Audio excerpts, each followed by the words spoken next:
કેશોદ ચાર ચોકમાં છેલ્લા 3 વર્ષથી અંડરબ્રિજની કામગીરી ચાલી રહી છે, જેને લઈ આ અંડરબ્રિજની આસપાસમાં દુકાનો ધરાવતા વેપારીઓના સતત ધંધા રોજગાર બંધ થયા છે। આવા 40 જેવા વેપારીઓ કેશોદ સેવા સદને પહોંચ્યા હતા, જ્યાં તેમણે વડાપ્રધાન અને ઉચ્ચ અધિકારીઓને સંબોધી લખેલું આવેદન પ્રાંત અધિકારી એવા આસિસ્ટન્ટ કલેક્ટરને સુપ્રત કર્યું હતું। વેપારીઓએ આવેદનમાં જણાવ્યું હતું કે તારીખ 25 ફેબ્રુઆરી 2022 થી કેશોદ ચાર ચોક અંડરબ્રિજનું કામ શરૂ થયું હતું, જે 25 ડિસેમ્બર 2022ના પૂર્ણ કરવાનું હતું, પરંતુ કામગીરી વધુ 2 વર્ષ લાંબી ચાલતા વેપારીઓના છેલ્લા 2 વર્ષથી સદંતર કામ ધંધા બંધ રહ્યા છે। આ 40 જેટલા વેપારીઓ છેલ્લા 3 વર્ષથી કામ ધંધા વગર ઘરે બેઠા છે। તેમની આર્થિક પરિસ્થિતિ ખૂબ જ દયનીય બની છે। આ અંડરબ્રિજનું કામ શરૂ થયું ત્યારથી તેમની મિલકતની કિંમત પણ એકદમ તળિયે ગઈ છે।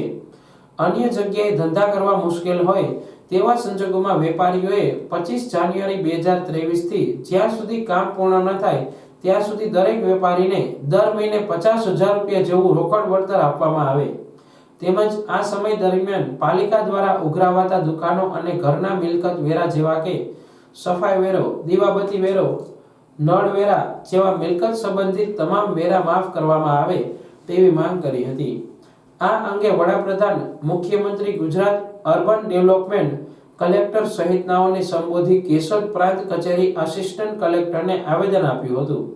જો આ બાબતે અસરગ્રસ્ત વેપારીઓને મદદ કરવામાં નહીં આવે તો ગાંધી ચિંધ્યા માર્ગે કોર્ટમાં દાદ માંગી આંદોલન આગળ ધપાવશે તેવી ચીમકી ઉચ્ચારી છે।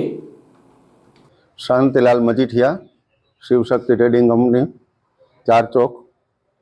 અમે આજે ચાર ચોકેથી બધા 40 વેપારી પ્રાંત અધિકારીને આવેદનપત્ર આપવા માટે આવ્યા હતા। અંડરબ્રિજનું કામ આજે 10 મહિનાની મુદત વીતી જવા છતાં 3 વર્ષે પૂરું નથી થયું અને અત્યારે વેપારીઓની સ્થિતિ હાવ દયનીય છે। વેપાર ધંધા તમામ પડી ભાંગ્યા છે। વેપારીઓ મજૂરી કરવા મજબૂર બની ગયા છે। એ બાબતનું અમે ધ્યાન દોરવા સરકારનું આવેદનપત્ર પ્રાંત અધિકારીને આપેલ છે। આપની શું અપેક્ષા છે? અમારી માગણી એવી છે કે આ છેલ્લા 3 વર્ષનું તમામ નગરપાલિકાના વેરા માફ કરવામાં આવે અને દરેક વેપારીને માસિક 50,000 રૂપિયા લેખે વળતર ચૂકવવામાં આવે। અગાઉ આપણે માંગ કરેલી છે? અગાઉ અમે મૌખિક રજૂઆત કરેલી છે, લેખિત નથી આપેલું।